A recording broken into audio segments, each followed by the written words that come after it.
right, good morning. Thanks to you all for being here. So today we're going to talk about working with the buyer in the purchase process. Right. So the last couple classes we talked about marketing to generate leads. And then now that you have a lead, the next class was how to search the MLS for properties for that lead. And then now it's actually working with the buyer. So let's say we're going to backtrack a little bit and say you get a call from a buyer from the area that you're marketing and say, hey, I want to buy a house. You get so happy, you're jumping up and down, you're like, all right, great, let's do this. But then you stop and think, oh, damn, what do I do? I'm new to this. I don't know the first thing to do. You're excited because your marketing efforts got you this call, but what do, right? So the things we're going to cover are the intel. What info do you need from the buyer to get started? Your value, tell them what you're going to do for them. Tell them about the brand. The search, using the intel for the property search, or some of the intel. And the offer, what documents will you need to submit an offer? I think I have one more. And the acceptance. So what happens after you get your offer accepted? So we're going to go through each one of these steps. You can ask questions at any time during the presentation. The first thing is gathering intel. So at the beginning, you can send them an email with questions that you'll be asking during the meeting.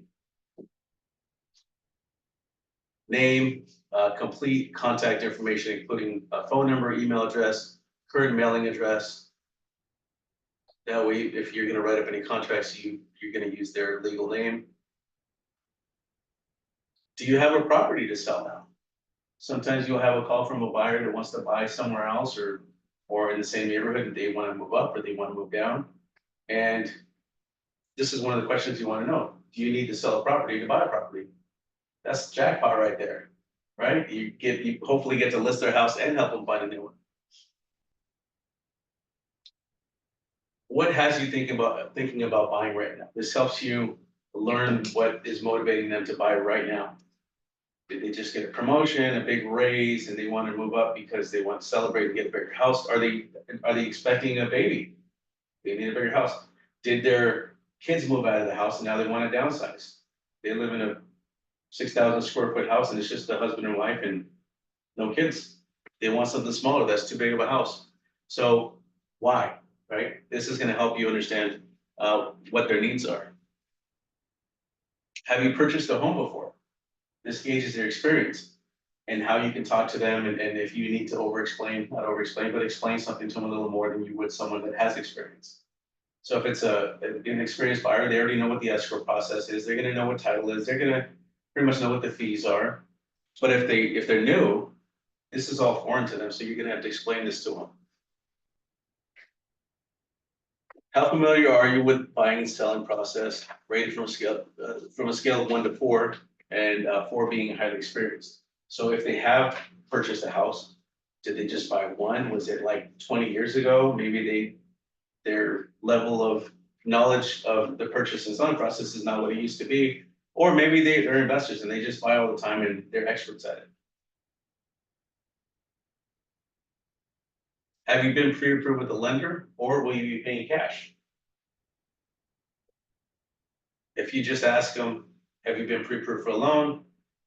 And it turns out that they're going to pay cash, they might be offended by that question. So that's why you add in, or will you be paying cash? People get offended by the silliest things. What are you looking for in a real estate agent? Maybe they had a bad experience with a previous agent they worked with, or they've heard horror stories from family members, or I don't know, stories in the news.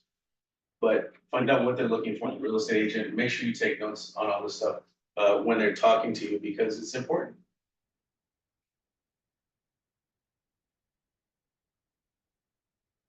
Schedule your buyer's consultation, right? So after you talk to them on the phone, send them that email. Tell them you're going to send that email, schedule a consultation to go over these questions. So remember that during the presentation, actively take notes. Just like I said, write down anything that sounds important. It shows your interest in what they have said, right? It's not just going in one ear and out the other. Additionally, you may forget some of the details of the discussion, and it shows respect. Don't omit any detail. So writing these things down shows that you're paying attention, and then, hopefully you can go back and look at your notes if you need to.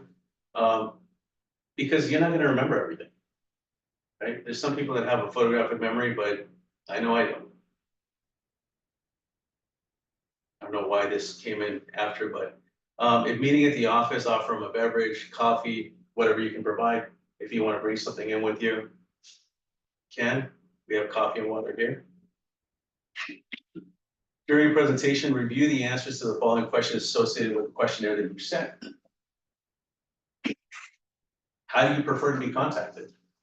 Some people only want to be contacted via text. Some people say, just email me. If I'm busy all day long, I'll reply when I'm able to. And some want to talk on the phone. They're chatty. They're like, yeah, call me. And then they never get off the phone. But this is important because demonstrate your communication skills by offering to communicate via phone, email, text, or even via Zoom.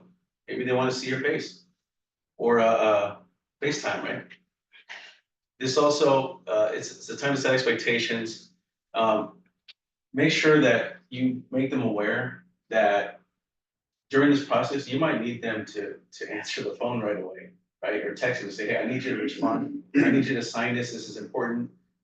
It's a matter of accepting or not accepting your offer if we send it right now. So time is of the essence, and sometimes you're going to need them to get back to you right away. Have you purchased a home before? This is one of the questions we sent them. This will help you understand the extent of the detail you should review with the buyer. Experienced clients may not require the same amount of details. Again, we talked about this earlier. Do you have to over-explain, or do they know what you're talking about? Are you working with the lender? So this gets into the financial conversation on if they're approved, pre-approved, how much are they approved, or what's their purchase power, right? If they say, no, we can do that later, say, we can't do this later, we have to do this right away because we need to know your purchase power, right? Instead of saying, we need to know how much you can afford. That just doesn't sound as good as what your purchase power. Purchase power just empowers you, right? It makes you feel like you're in charge. And also, if they have the amount of money in the bank that they need, right? They have to have the down payment at the bank for their proof of funds. Do you currently have a home to sell?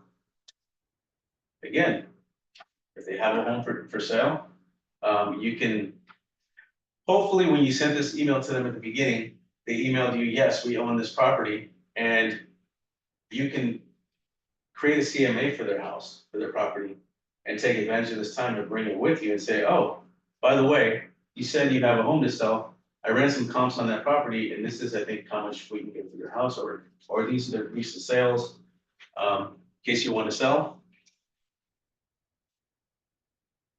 Also, let me go back to this. Give them the other option. Maybe they want to lease. This is how much it would sell for, and this is how much it would lease for if you wanted to lease it out. Because sometimes they're not sure. Why buy and why buy now?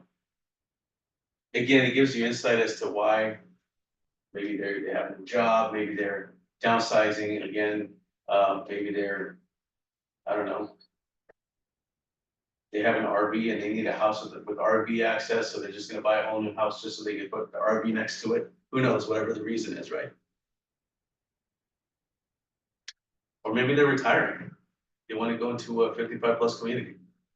What are your timelines for purchasing a home? So the presentation should be modified based upon the client's response, hoping to purchase within 3 months or 2 years. So if they're not ready to purchase for 2 years from now, then it's going to be a totally different presentation than finding properties now, right? Maybe you're going to set them up on an auto email just so they can receive something once a month with how much properties you're going for, or selling for, if they're going to buy in a year or two. But if they're ready to buy in the next few months, you're going to send them, properties as they come up on the market, and show them properties as they come up on the market. What worries or concerns are in the back of your mind when you think of buying? Right? I don't know, what's an example of a concern that a buyer might have? Um, you guys have any examples of what a buyer, like maybe you might have as a buyer? Um, whether they're getting the best deal that they can get in terms of the price they're going to pay for the property. Okay. You know, our property pricing is going to vary much in the coming months, which is a question that nobody can answer, but it's the kind of question that I've had people ask me that already. That's a good one. I like that one. Is my property gonna lose value next year, right? We don't know that, but what we do know is that this is how much you're buying it for now, and throughout time, prices have gone up, have only gone up. Even though when they dip, they still end up going up. So we're still up here. So at some point, if they do drop, they're gonna go back up.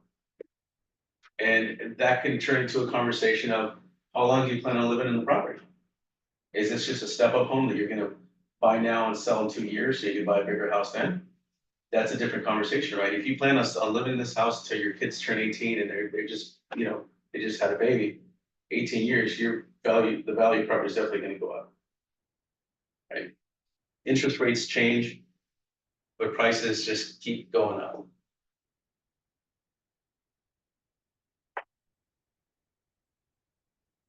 How familiar are you with the buying and selling process? And again, if they're just buying, then it's just the buying process. If they're buying and selling, ask them both. Scale of 1 to 4.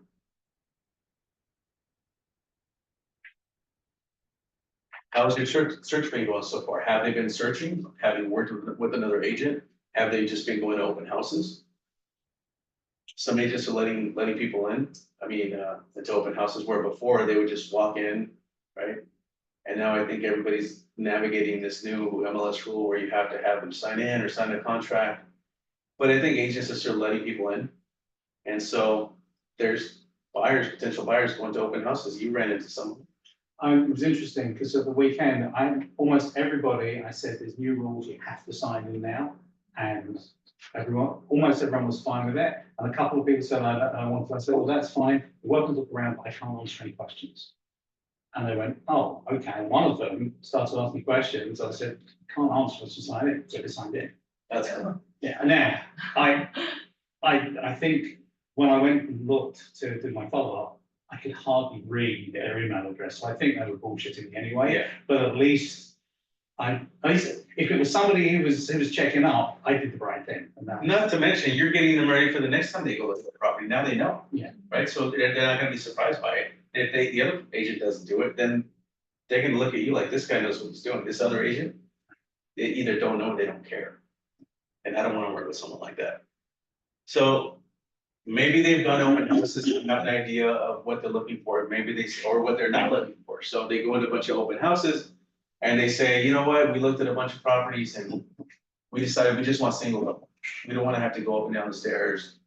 Or we want a bigger kitchen because a lot of the models have smaller kitchens, so we want something with a bigger kitchen.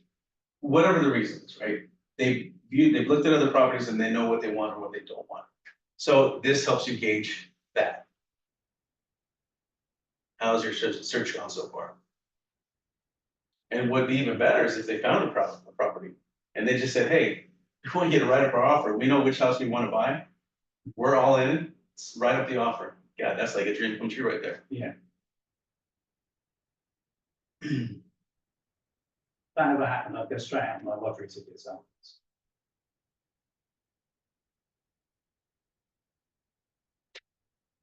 If you looked at houses, how many houses have you already viewed? This kind of gives you an idea, right, of what they've been doing. What if we found the perfect house tomorrow? Gauges their readiness to move in the inside into their ideal, I guess, timeline, right? So ask them that question, hey, if we found the perfect house tomorrow, are you ready to move? Some are gonna say no. No, we still have to, settle things with the school and whatever, and get my daughter to move out and find her a place and all these things, whatever it is, right? Some might say no instantly. Some of them might say, yeah, if we find the perfect house, yeah, we're ready. Okay. What are your 3 favorite neighborhoods? You're gonna have some buyers that you come across that they're gonna say, oh, I was thinking about buying in Ranch Santa Margarita, or Huntington Beach, or Orange. Those are all different, totally different cities, areas and different types of homes. So to me, that tells me they don't know what they want yet. So maybe what you can do is send them to an open house. Open houses, just to tour places and decide, or drive around the neighborhoods and see like, or ask them follow-up questions. What do you like about each city? Maybe they say the school district, okay, which one has the best school district from those 3 cities? Let's focus on that. Or maybe distance to work. Okay, so which one, where do you work? Which city is closer to your job? Just break it down to try to narrow it down to one city. And then once you narrow it down to one city, then the next thing is which area in that city? And then which track do you like? Do you want, if it's in the city of Orange, there's some areas that have no HOA, there's some areas with HOA. Huntington Beach, mostly no HOA. RSM, HOA everywhere. So what's important to them? Do you want a yard? Do you want to be able to see your neighbor when you look out the side window?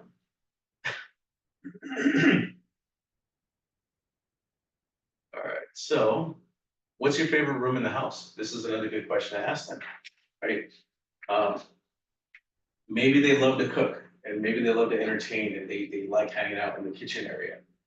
They want a big open kitchen area, right, where they can put a giant center island or something, have drinks or set up a little bar there or something.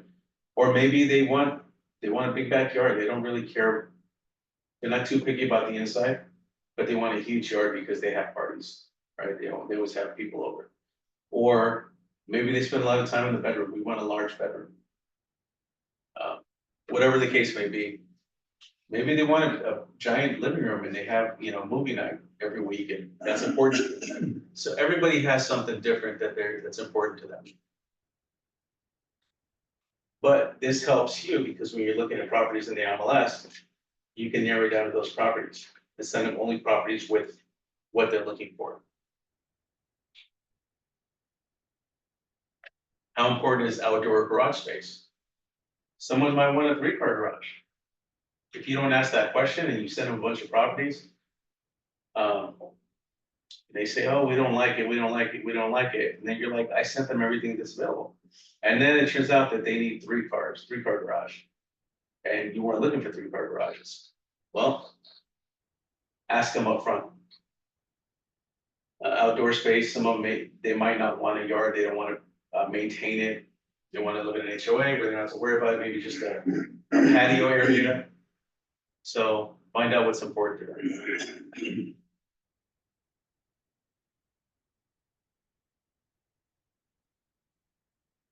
You also want to ask about how number of bedrooms, bath, square footage, right? How many bedrooms do you need? How many bathrooms?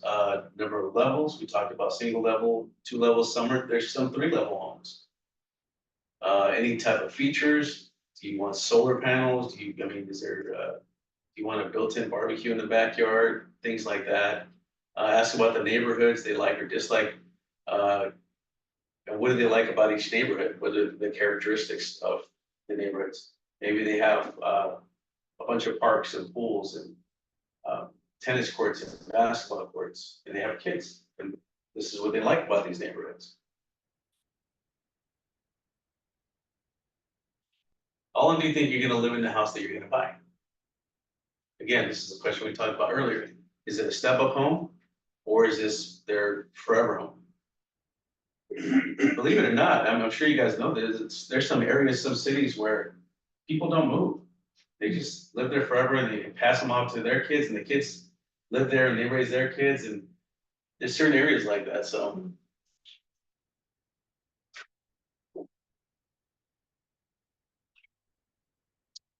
What are the 3 property characteristics the client must have? And 3 deal breakers. So we're talking about the house, not about the client. I should have made that clear. What are 3 things that they have to have? And what are 3 things that are deal breakers? Things that they have to have could be single level, could be big yard, it could be no pool. Sorry, that's a deal breaker, having a pool. It could be, I don't know, footage, they want a certain size, right? And the deal breakers could be a pool, I don't want a pool. Deal breaker could be, solar panels. A deal breaker could be, I don't know, Don't want to be near a busy street. busy street. Right? So find out what likes and dislikes, right, about what they want in a house. Trust me, this is gonna help you avoid showing tons of properties. Unless there's low inventory, then they're just gonna have to settle for what's out there. And some people do. What are you looking for in a real estate agent? That's one of the questions that we sent them earlier.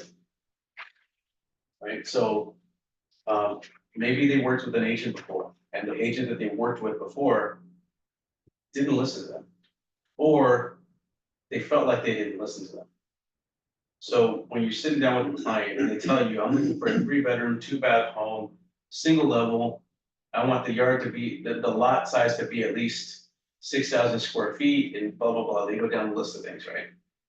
And then the agent just sets them up on an automatic email for 3-bedroom homes under this price range, what they're looking for, and send everything to the client, just so they can know what's available. And the client keeps getting these emails with properties that they're like, I don't want a pool, I don't want this, why is the agent sending me this, did they not listen to me? So it could be, maybe the agent just was being lazy and just set them up and said, here, just call me whenever you like any of these properties and you want to see them. Or maybe the agent was thinking, you know what, I'm just gonna send them everything just so they know what's out there, they might like something else. But it's important that when you are talking to your client, you establish what information you're gonna send them. Mr. or Mrs. Client.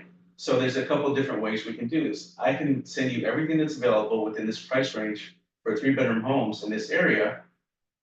But there might be some that you might not like, but just so you know what's out there. I can do that, or what I can do is I can search through any new listing every single day and only send you the properties that I think you would like based on the information you gave me.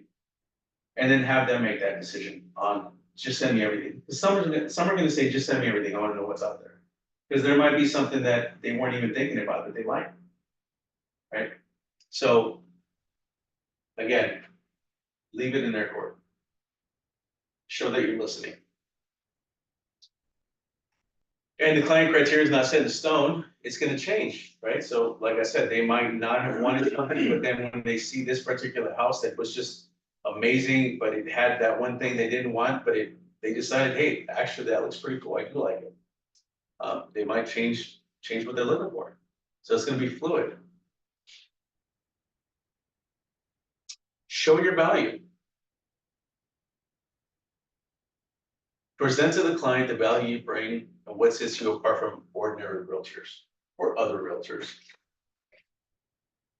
Search for the right home. We talked about that specified search every day versus an automatic email.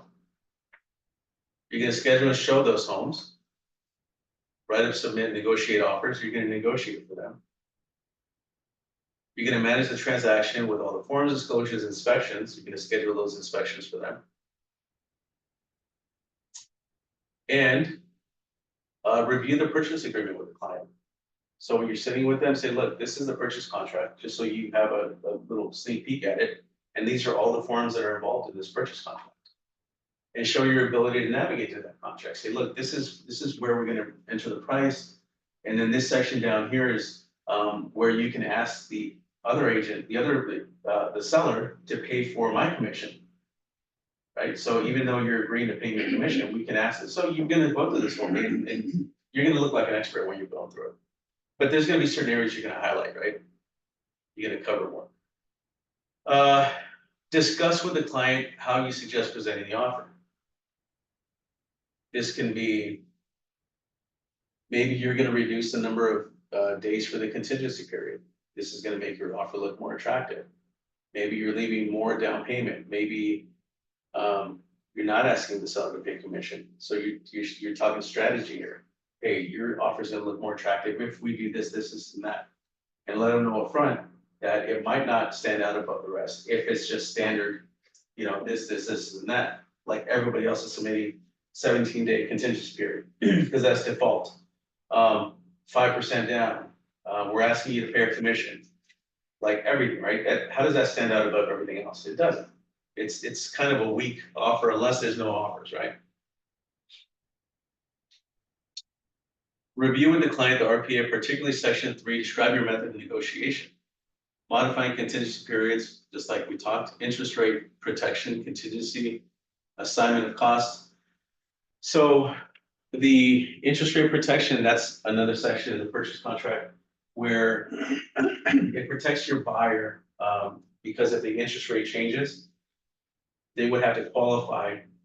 If you didn't enter a cap on the interest rate, it wouldn't matter, they can't cancel because of that.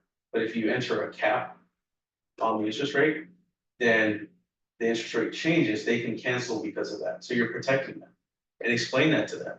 Modifying the contingency periods, like I said before, you're gonna go from 17 days to, let's say, 10 days on some of the contingencies.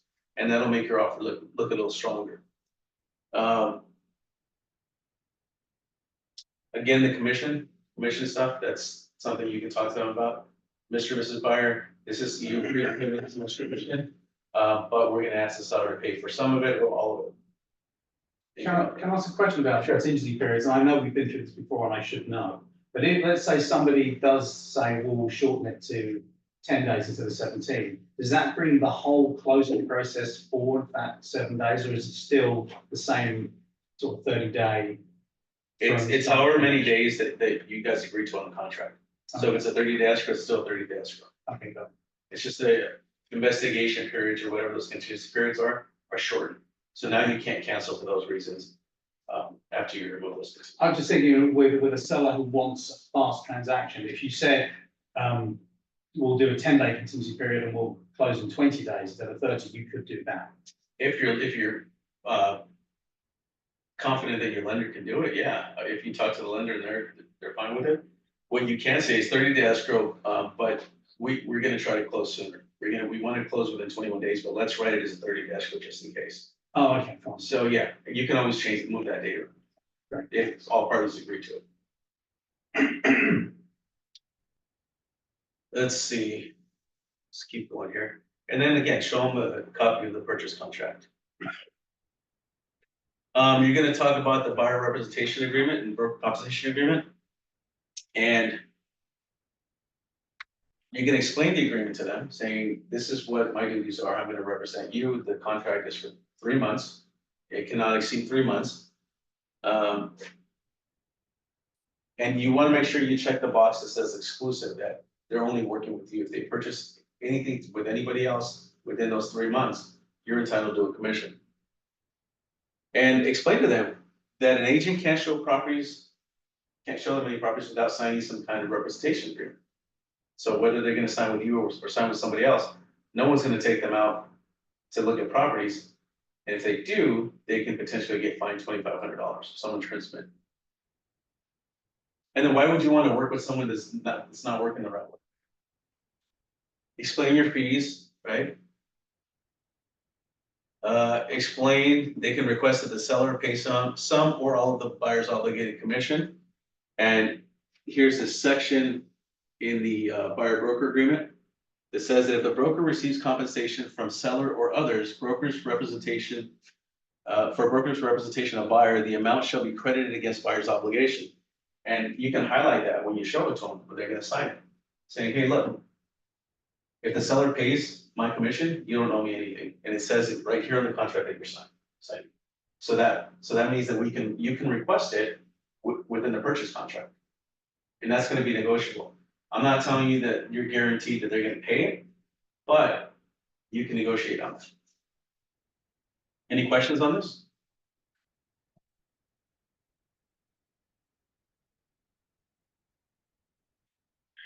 And remember to make sure you check the box that says exclusive on the buyer representation broker compensation agreement. And then the contract cannot exceed 3 months.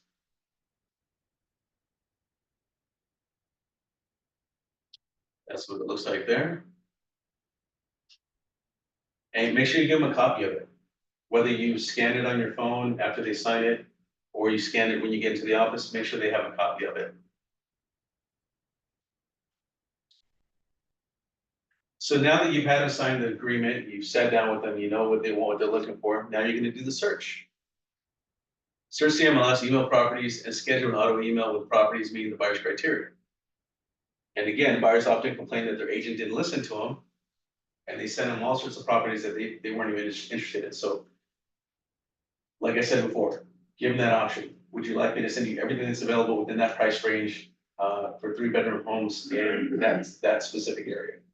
Yes, okay, I'll set you up.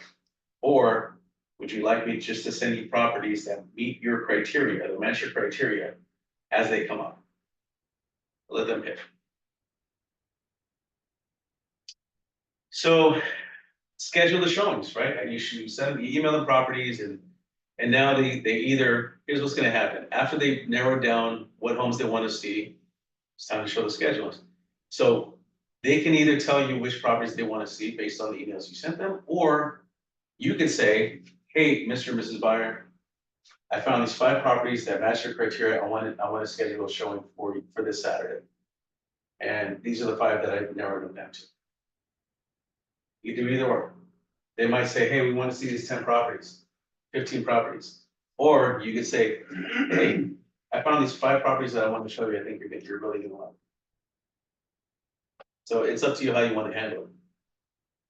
And make sure that you adhere to the showing instructions for each listing. So when you're in the MLS, there's showing instructions at the bottom of the listing that say, please use showing time. And then you can schedule it on showing time and it shows you what openings they have available and you set it up and they approve it. Or it says contact listing agent to schedule an appointment. Or it says go direct. Make sure that you're adhering to those instructions. Don't just show up to the property unannounced and open the lockbox. Make sure that you have permission or you have a scheduled appointment. Because those are fines. $1,500 fine for not following the instructions. $1,500 fine for entering the property without permission. And when you're scheduling the showings, give yourself about 30 to 45 minutes between showings if they're all within the same area. Because you're gonna open the property, show them around the house, they're gonna talk about it, look around, gives you some time to drive to the next property, do the same thing. So that's a pretty good time frame. Any questions on this? Okay, make sure that you have installed and subscribed to the eKey on your phone, the eKey app. Because this is what's gonna open the lock boxes and get you into the properties. Yes. And so you're gonna download the eKey app, but you have to call Orange County Realtors so they can give you an activation code. And it's a monthly subscription, I think it's like $15 a month that you pay for. So what happens with this is once you have it installed and activated on your phone, you're gonna go and open a lockbox with it via Bluetooth from your phone. And then when you unlock the lockbox, it notifies the listing agent, hey, Jonathan Gold is at your property. They open it at this time. And it's got Jonathan's contact information. So it knows that it notifies the agent that Jonathan was in the property. Let's see. Also practice opening lockboxes before you go show your first property. Because you don't want to show up and not know how to work it or not know how to open or unlock it. Because sometimes it'll give you a hard time and just, yeah. And if you're gonna maybe show up to the property a little bit early to make sure you can open before your client gets there. Because some will give you a hard time. Exercise safety when showing properties. Don't show vacant homes at nighttime. We're getting closer to the fall when the time changes. And I think we start getting dark around 5:00 p.m. in the fall. And that's when people want to see properties right after work, after 5 p.m. So if you're going to show properties at night or after 5, take someone with you. Or make sure they meet you at the office or something. Let someone know where you're going to be. Carry some pepper spray with you if you need to.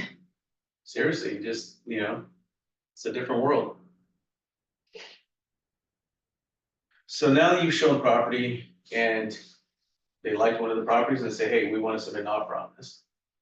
We're gonna submit an offer. So tell the clients that prior to making an offer, you're gonna provide them with the necessary research for identifying the estimated value of the subject property. So Mr. Buyer, Mrs. Buyer, before we submit an offer, I'm gonna do it like a little CMA to see how much this property is worth. And then based on that information, better serve your client, you're gonna search for comps, present your findings, and make an informed recommendation. And then it's gonna be up to them how much they want to offer. Because most of the times you're gonna have your buyer say, this is what they're asking, how much do you think I should offer? Well, they're the buyers, right? You offer whatever you want to offer, but they don't know the market. So it's up to you, and this is where your expertise comes in. This is where you earn your money. I'm gonna do I'm gonna search CMLS, find the information, find the comps, and tell you what they're selling for, what the market price is for these. And then Mrs. Buyer, it's gonna be up to you to decide how much you want to offer. And then once you tell them, let's go back here, and let's say the market, the recent sales say that the property is probably worth about 1.2 million. And they say, okay, so how much do you think we should offer? Well, how bad do you want the house? Okay, so if you really want the house, if you want it that bad, let's offer 1.3. Sometimes you want to offer 10,000 over the last, depending on the market, right? 10,000 over the last sale, or 50,000, or sometimes even 100,000, depending on the price range. So you can reach out to the listing agent and say, hey, sometimes they'll give you a little idea of what they have. Sometimes they bluff, sometimes they don't, sometimes they just want to sell the property to, work with another good agent. So call them up, say, hey, we're gonna be submitting an offer. Would you care, can you share with me what your highest offer is right now? Or what offers do you have? Or not even like that, just say, do you have any offers at asking price? Oh yeah, we have a few above asking price. Okay, that's good to know. And then you can go a little bit further and maybe see what you can get out of them, right? 10,000 over asking price, is it? Yeah. Oh, I can't tell you. Okay. Well, at least you know. I thought they weren't supposed to tell you, because it's almost like you're starting an auction if they. No, it's only if the seller instructs you not to say anything. So, Okay. yeah, you could share. I mean, because you want the highest offer anyway, right? Sure. So why wouldn't you? No, I think that makes total sense, but I thought that there were kind of rules, because I suppose, I guess as long as you're telling the truth, it's okay. But you have had. Yeah, because every agent, what's stopping every agent from asking the same question? No. Nothing. If all three of you call me and ask me, do you have any offers? I'm gonna say, yeah, I have one. I could say, I have one for 1,250,000. And then she's like, okay. Then she submits an offer of 1,260,000. And then you call me and say, hey, do you have any offers? Anything above asking price? Yeah, I have one for 1,260,000. Guess what? It's better for my seller, right? And then you submit one at 1,270,000, and then Jane calls me and says, hey, so do you have any offers in right now? What's your highest? 1,270,000. Okay, and then guess what? Then we might counter all three of them. Say, hey, I'm gonna counter all three of you, submit your highest and best. And then you're all gonna call me and say, what's the highest offer? And I'm gonna say, the highest offer was 1,270,000. So, beat that, because what if MJ says, I'm gonna go from 1,250,000, my highest and best is 1,260,000. Guess what? It doesn't beat what she has, right? But I'm just fighting for my seller, right? So why wouldn't I? I don't know why some of these sellers are the listing agents are so secretive about it, unless they have their own buyer in the game. If they have their own buyer, then you kind of had the advantage anyway, because you see what everyone else is offering, and then you could just beat all that. So that's why dual agency sometimes is a little shaky. Right. But ultimately, they get the highest price for their clients, right? Let's see. Obtain a property profile. This is for writing up the offer. Obtain a property profile from the title company. And this is going to give you the actual seller's names, right? So when you're writing up an offer, you need to know who the seller is to write into the contract. Have the MLS printout of the listing ready for reference, right? In case there's AP number. AP number shows up on the property profile, but also on the MLS printout. because you need the address, AP number, for the offer. You're gonna write up the offer. Um, Writing up the offer will involve, it's gonna involve the parties, the seller, the buyer, who the agents are, what the property address is, what the purchase price is, what's the deposit, what's the loan amount, what's the down payment, what are the contingency periods. There's a lot that's involved in the terms, right?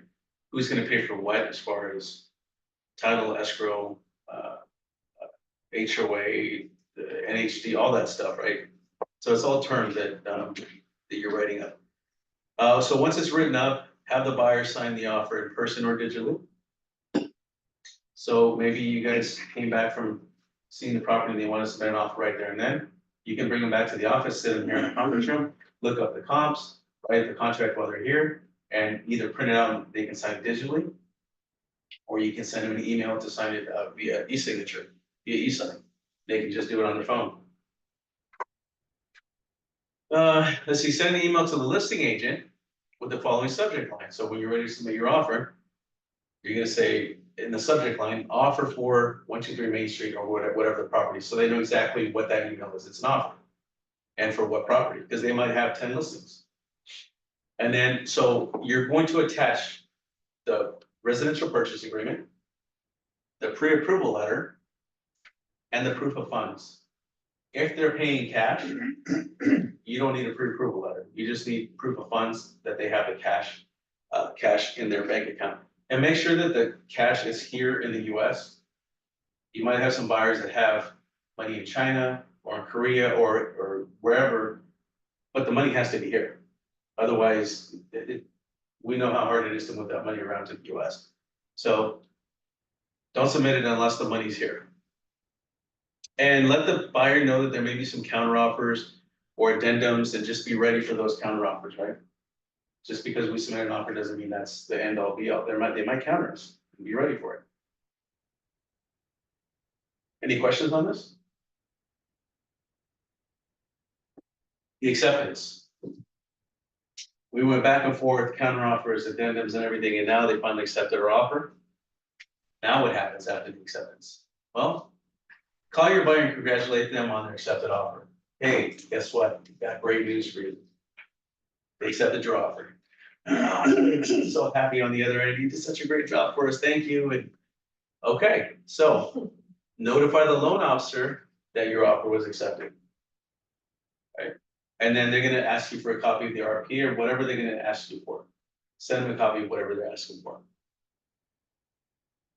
Escrow is gonna reach out to you, asking you what's the buyer's contact information. So the listing agent is going to open escrow. And they're gonna send over a copy of the purchase contract to escrow. And then they're gonna give them your contact information as the agent. And then again, when escrow reaches out to you, we understand this is a client's name, what's their phone number, what's their email, what's their address. And then they're gonna reach out to the buyer with wire instructions for their deposit. And make sure to instruct the buyer to call escrow to confirm the wire instructions that they sent to prevent fraud. This is how a lot of people lose money. There's like fraudsters out there, hackers, that this is all they do. They try to tap into escrow companies' emails and communications, and whenever they see that there's an escrow open and they're sending out wire instructions, they send out their own wire instructions, making it look like they're the escrow company. And the wire instructions are to an account they own. And once that money's wired, you're not gonna get it back. So make sure that the buyer, when they receive the wire instructions, calls escrow to confirm, hey, I'm just calling to confirm that this is the correct account number for the wire going to. This is very important. They're gonna ask the buyers for the full names, initials are not enough, they want their full names, their contact information and marital status. How the buyer wants to take title. Their lender contact information. So this is what they're gonna ask the buyer. So this is what escrow does. The escrow holder serves as a neutral stakeholder, and the communication is linked to all parties in the transaction. So they hold the money and they don't release it until everybody agrees to it during the transaction. They prepare escrow instructions. The escrow holder requests a preliminary title report to determine the present condition title of the property. Make sure that it is the right owners that are selling, the actual owners selling the property. They look into any type of liens on the property. They request a beneficiary statement and debt or obligations to be taken over by the buyer. That complies with the lender's requirements specified in the escrow agreement. Receives purchase funds from the buyer. Prepares and secures the deed or other documents related to escrow. Prorates taxes, interest, insurance, and rents according to instructions. So they have to figure all this out, the prorations for taxes for the year. Let's see, let me move this out of the way here. Secures releases of conditions as imposed on by particular escrow. Let's see here. Okay, is that it?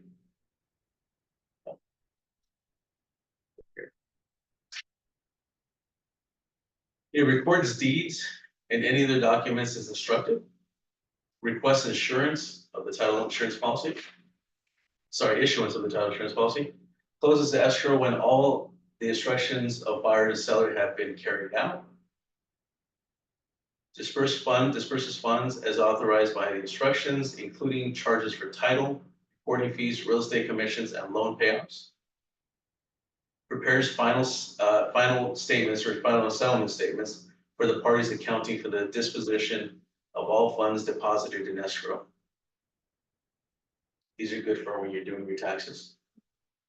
The escrow holder does not, this is what escrow does not do, does not offer legal advice. So make sure your clients don't ask them for legal advice. They don't negotiate the transaction. So if they say, if your buyer calls escrow and says, hey, can you tell the seller to do this? This is like, no, escrow does not do that. You have to call your agent, have your agent do that. Escrow does not offer investment advice. They call your CPA, call your broker. Let's see. Notify the loan officer. They don't notify the loan officer that the buyer's in escrow, so that's something they're not going to do. So, like I said, you as the agent have to notify the loan officer.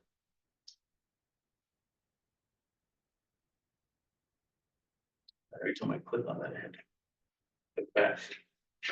So during the contingency period, now, you want to order a scheduled inspection. You want to order your physical inspection and any other inspection. If the buyer agreed to pay for the termite inspection, then you have to schedule the termite inspection on behalf of the buyer. But traditionally, the listing side pays for the termite inspection. So let's say in this case, we're going to order a physical inspection, and it behooves the buyer to do this because you want to know everything that's wrong with that property before you remove contingencies and move on with the purchase of the property. So the physical inspection is going to tell you what's wrong with it, and it allows the buyer to say, you know what, I don't want this anymore. It's too much trouble, too much to fix. Or, you know what, it's just minor things. I can deal with it. I'm going to move forward with the purchase. Home warranty. You order a home warranty during this time. Order the NHD. Negotiate a request for repair or credit towards repairs. So during the contingent period, after you ordered your inspection and you have the inspection report, you can negotiate a request for repairs. So, you know, ask the buyer, hey, what do you think? Do you want to ask them to pay for anything or to repair anything? Or would you like them to give you a credit towards something? So this is your chance to send in a request for repairs to fix the broken windows in the kitchen area, or I don't know, something. You don't want to ask for cosmetic things. Like you don't want to ask for, hey, I need you to paint the downstairs bedroom and change all the light switch frames throughout the house. These are like cosmetic things. You don't want to do that. You want things like exposed cables that could cause a fire, or I don't know, safety type issues, right? What is NHD? Natural hazard disclosure report. So during this, you want to confirm the agreed upon repairs are complete, so. You're not gonna really confirm that the repairs are complete at this time. You could do that during the final walkthrough, but sometimes they'll do it, ahead of time. So these are things you're gonna be doing during the contingency period. And now, the transaction timeline, I love bringing this up, because it just helps illustrate what we're talking about and what a transaction timeline looks like. So I keep forgetting to add the 0 to the left of this one. No, pretend there's a line to the left of this 1 over here, and that's day 0. Day 0 is the acceptance date. The acceptance date is the delivery of the accepted contract. So let's say that I'm the buyer, I'm representing the buyer, we submit an offer today. The seller signs it today, but they don't email it to me until tomorrow. Even though they signed it dated today, they delivered it back to me tomorrow, so tomorrow would be day 0, would be the acceptance date. So that would be day 0, which is not showing up on you. If they signed it today, emailed it to me today would be day 0, and then tomorrow would be day 1. So 3 days after acceptance, these things should happen. The buyer pre-qualification, pre-approval, which you've already submitted that with your offer. Buyer proof of down payment, you've already submitted proof of funds along with your offer. Buyer must deposit to escrow their deposit. Buyer seller evidence, so if there's a trust or anything like that, or an LLC, they have to show that they can sign on behalf of that trust or LLC. And then the seller should request, and usually escrow does this for them, HOA docs, but the seller must pay for them. So these are all things that must happen within the first 3 days.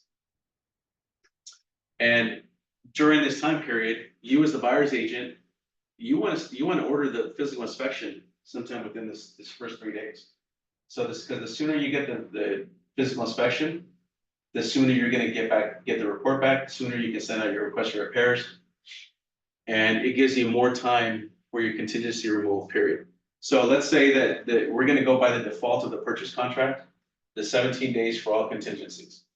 So if you look at 17 days here, we have all these days to do our inspections and get our loan approval and get the appraisal and everything done. So the sooner we get everything done, the more time we have to negotiate.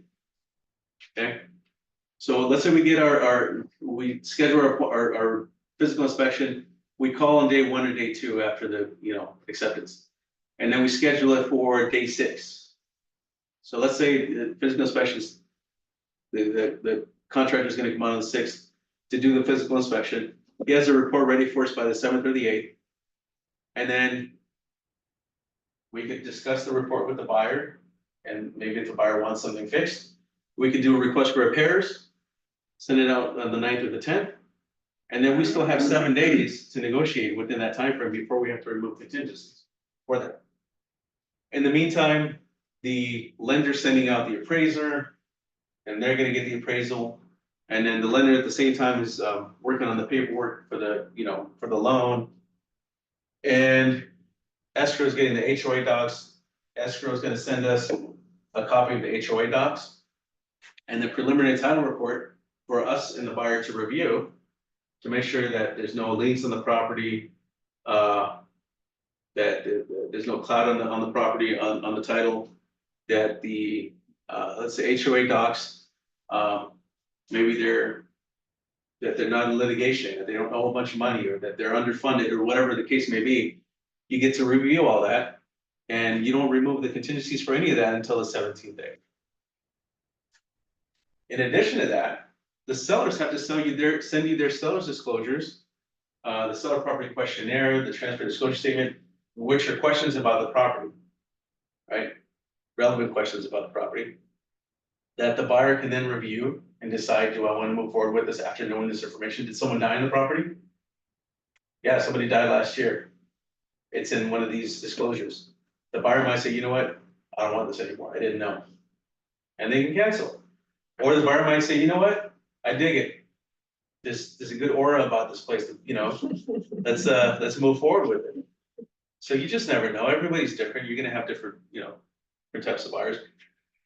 But, the seller should have by the 7th day sent over the seller's disclosures. Sometimes they're gonna give them to you right away.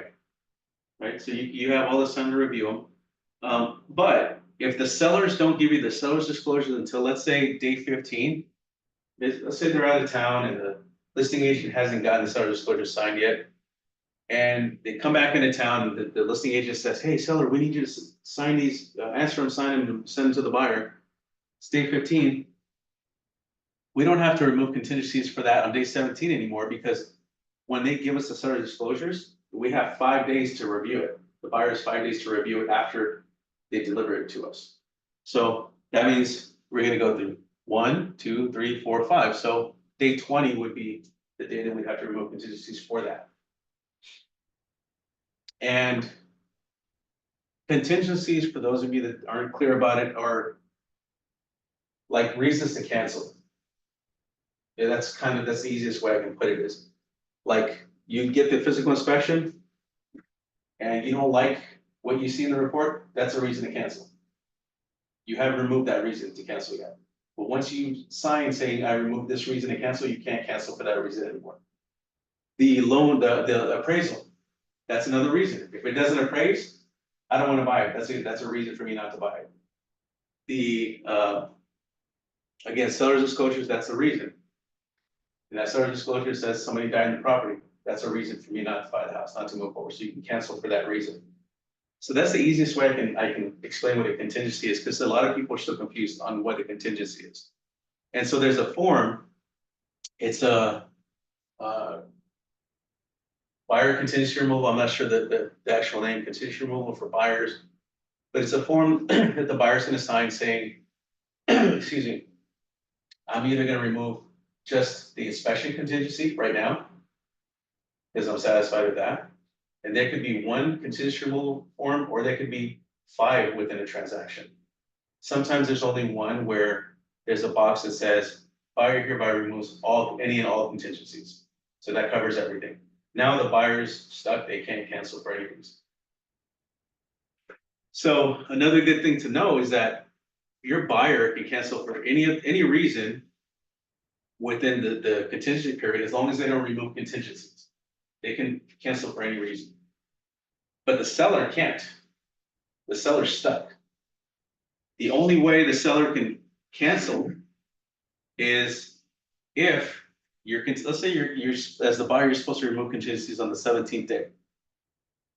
The seller will send a notice to perform to remove all contingencies 2 days prior. Or just, you know, even on the 17th day, whenever they send it, but they can't send it 2 days, any earlier than 2 days before the performance day, which is the 17th day. So let's just say, for this example, they didn't remove contingencies on the 17th day, so the listing site is gonna send a notice to perform to remove contingencies. Now that gives the buyer 2 days to remove contingencies. If they don't, by the 19th, so 18th, 19th, at midnight, on the 20th, the seller can cancel. So now it's open for the seller to cancel. But unless they do that, the seller's stuck in the transaction. So any questions on that? Yeah, just one quick one. You said that up until that period, the buyer can cancel for any reason, but that's any reason within the scope of contingencies. They can't just say, we've changed our minds. No, you have to state the reason, right? Yeah. And under 14, section 14B, it encompasses so many different reasons. You don't have to do a specific reason. You just say 14B of the purchase contract. That's the reason. And there's so many different things within that it could be anything. It could be, you visited the property a couple times and there's a bunch of barking dogs all night long. And you didn't know that because you went to visit during the daytime. Or there's a train that passes by every 30 minutes. And you didn't know that at the beginning. Or there's a smell from the neighbors, whatever, it could be anything, right? Or it could be the first time you looked at the property, you didn't notice that there was a big crack down the middle of the living room because there was a carpet there or like a rug. And now you see, you're like, not interested anymore. But it could be pretty much for the reason, and that covers mostly all reasons. Let's see. Any other questions on this? So let's say that you're the buyer, you've done your inspection, the seller sent you the termite inspection report, and maybe you want them to, there's some stuff that needs to be worked on, right? For termites. In your request for repairs, you could say, I'd like you to fix this, and also the termite work. It's all negotiable. The seller could say, nope. Signed. Or they could say, we'll do this, and this, but that's it, and then they sign it. Or they could say, sure, we'll do all of it. Or they could say, we're not gonna do any of it, but we're gonna credit you $5,000 in closing escrow, so you can do it yourself. There's a few different ways it can be handled. And now, because you have not removed your contingencies as buyer could say, well, since you're not gonna fix it, how about you give us credit? You can negotiate, you're still negotiating this whole time. If the seller doesn't wanna do anything and the buyer's not cool with it, they could cancel. Or they could just, you know what, it's not worth it. Well, let's move forward, because it's just a couple $1,000, I can fix it, whatever. So you've gotten your termite inspection report, you got your physical inspection report, you've done your request for repairs, your loan's been approved, the appraisal came through, there's nothing wrong with the prelim, the HOA docs, everything seems in good standing, good order. Then you get to day 17, and buyer's like, okay, let's remove contingencies. Okay. Now you're in it, you're stuck, can't get out. And so then there's gonna be some days during the transaction where you're not gonna have anything to do for the transaction. Right? If you did your inspection, maybe there's a couple days in between, you have nothing to do, the seller sends you the disclosures, you're gonna meet with your client, review the disclosures, have them sign it. Maybe that just takes an hour or whatever. And then there's a couple days you might not have anything. So don't freak out if there's free time in between this. This is when you should be doing your marketing, returning emails, meeting with past clients or potential clients. So this 30 days should not consume every single day, every hour of the day. You're gonna have a lot of time within this time period to do other things. Let's see, so 17 days, you remove your contingencies, and then you move along. 5 days prior to closing is when you're gonna do your final walkthrough. Final walkthrough is not to look for more things that are wrong with the property. It's just to make sure that whatever repairs the seller agreed to are complete. Or if there was no repairs that were agreed to, that the property's in the same condition it was in when you submitted your offer. And then 3 days prior to closing is the earliest that the seller or buyer may give the other a demand to close escrow if you think that it's not gonna close for some reason. But even after 30 days, the 30 days hits, sometimes there's a hiccup where we need 1 more day or 2 more days. And usually both parties understand, sure, that's fine, we can close on, the 31st day or 32nd day. But sometimes there's those sellers or buyers that are just, oh, we said we were gonna close on this day and we have to, and they get upset, but it works itself out, most cases. So any questions on this? So this makes sense? Okay. See, that's it. I guess that's it. You guys are too smart. No questions at home?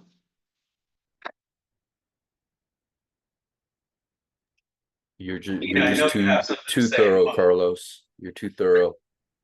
What was that? You're too thorough out there. I know Gina's got something. Come on, Gina. I know I missed something.